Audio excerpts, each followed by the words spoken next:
right, so your static stretch afterwards. What do we do besides stand and reach and grabbing your quad and all that stuff? Here's a few options for you of stretches that I really like and I've gotten really good feedback from, so I've been having people do them as much as possible. So we'll first start off, if you're doing it along with me, you could just create a mirror image across from the screen in front of me, and then it'll just be opposite for you, but I'll speak in your terms, not in my terms. So what you'll do first off is go down on your left knee and put your right foot forward, and the first thing we're going to do is stay nice and upright and force your hips down and towards that front ankle. Should feel a little stretch in your hip right here, maybe down in your quad. You can use your hands to support you a little bit. Do what works best with your body. We'll spend about 5 seconds or so there. Now, you're gonna look over your right shoulder, grab with your left hand on the outside of that right leg, and kind of pull yourself into rotation. On this one, we wanna stay nice and upright.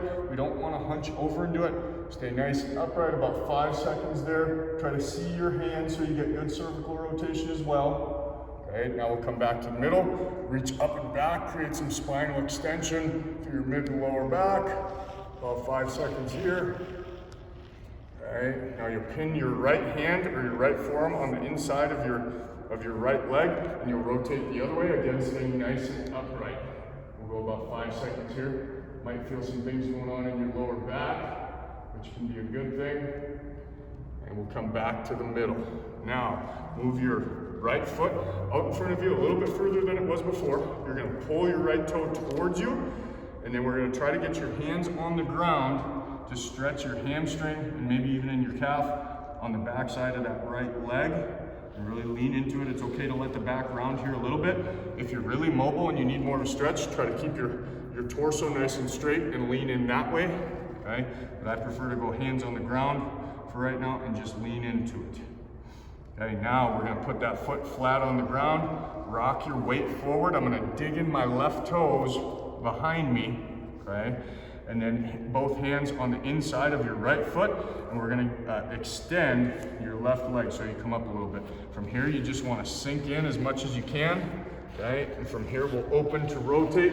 Spend about 3 seconds at the top. World's greatest stretch is what this is commonly known as, or at least by a gentleman who goes by Squat University on all his social. Great, and back down.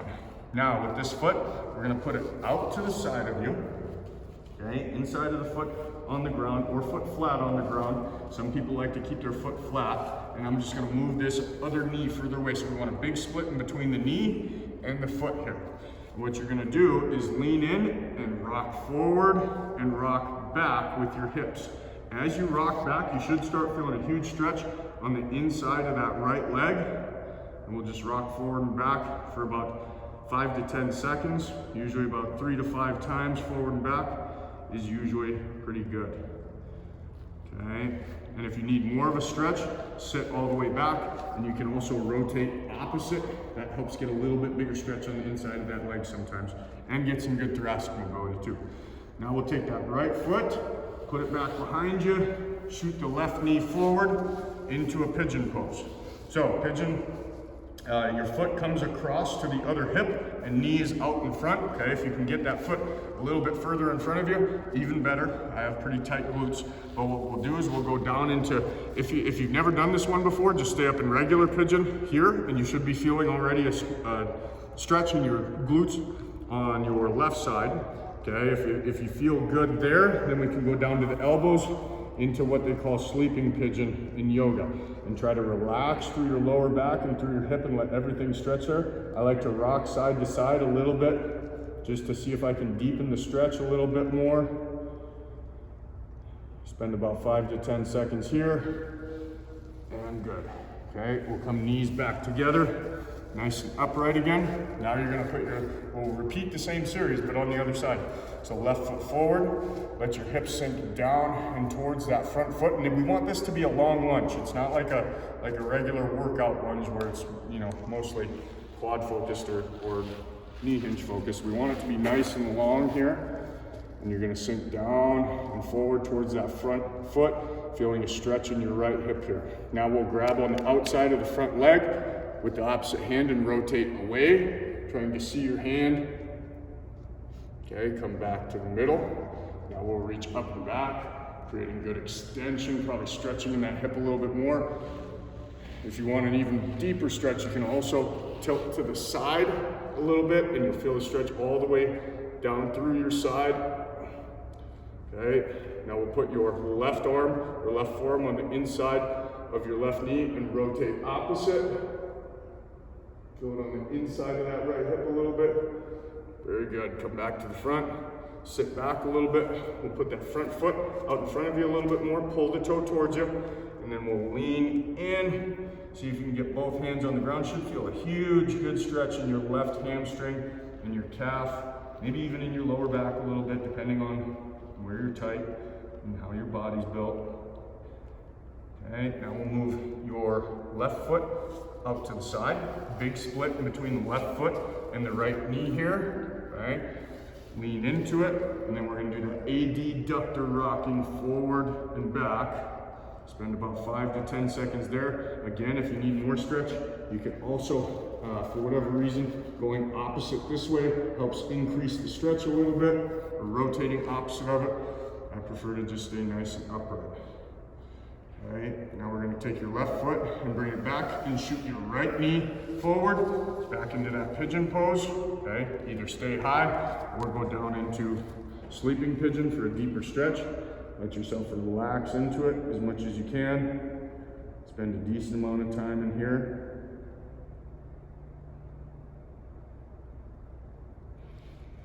Good. Now let's flatten out on your stomach. We're almost to the end. Arms out to the side, and we're going to scorpion to each side. So you'll pick up your right leg, bring it over the top to the opposite side, and try to act like you're trying to touch your hand with your foot. We'll go to the other side. We'll do 2 of those on each side. Should feel some tension and stretch in your lower back here. Good. 1 more to your left. 1 more to your right.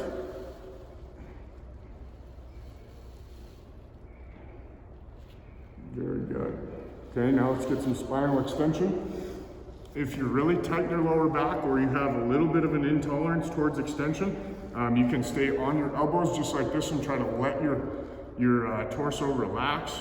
Okay, if you feel good there, you can go up to your hands and extend the arms. From here, just try to let your midsection relax. Now we're going to look over your right shoulder, get some cervical rotation there.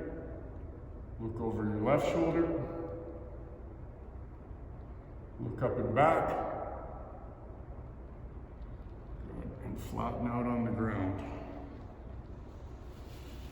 Okay, after this one, I like to go into child's pose, which is just with your feet wide on the mat. Usually at the edge of the mat is best if you're using a mat. If you don't have a mat, usually about shoulder width with the knees. You can have your feet in close together, hands way out in front of you. Let your back, your lower back and your mid back relax. Try to rest your forehead on the ground. Or if you're a weirdo like me, your hat on the ground, the bill of your hat. Spend some time in there. Good, and then the very last one, you can stay right where you're at. I'm just going to show you from the side.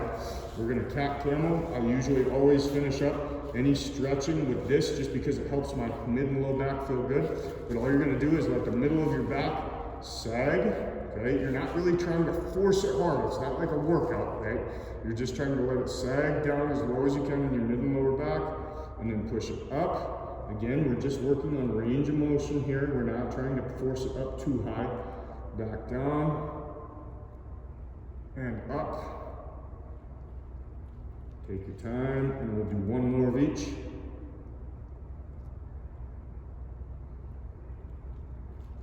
Good. And after the cat camel, your back should be feeling pretty darn good because some of those stretches can create a little bit of tension. But that's your full stretch afterwards. And then at some point here in the near future, we'll have a foam rolling routine, just kind of a beginner one to start with, that you can add on to this. You can do it. You can do foam rolling at the beginning, middle, after workouts. even if you're not working out during the day, just to help with your mobility. Helps with pain relief a little bit sometimes, but that's your post stretch. Keep at it.